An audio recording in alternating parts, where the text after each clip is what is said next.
Hello everyone, my name is Marilyn Lee and I'm so excited to have a chance to share my love of fabric and thread with you. I have been sewing for over 50 years now and my love of it never diminishes. As you can see from my home, I love vintage machines and I do most of my sewing on them, although modern machines will work just as well to make beautiful art quilts.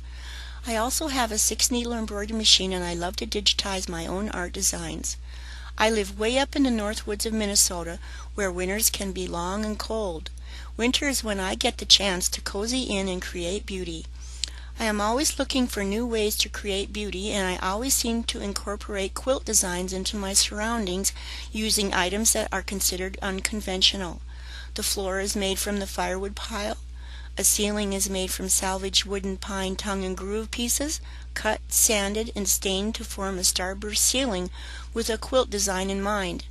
I have also incorporated a lot of fabric into different areas of my home, such as the bottom of the loft rafters, where I have recreated a quilt using embroidered and pieced blocks. As you can imagine, I have an amazing amount of fabric scraps with which I refuse to throw away. With my fabric scraps growing larger every day, I challenged myself to create a quilt using only my fabric scraps, with a free-form quilt in mind. Many of the pieces from the scrap pile were added to the quilt without any further cutting, just free-form pieces. I was totally amazed at how much fun that first quilt was to make.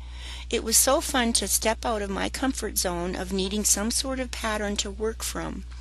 From that first challenge, I watched those scraps develop into a beautiful art quilt, and the freedom that I felt creating it was very refreshing. Now I can't quit creating art quilts from my scraps.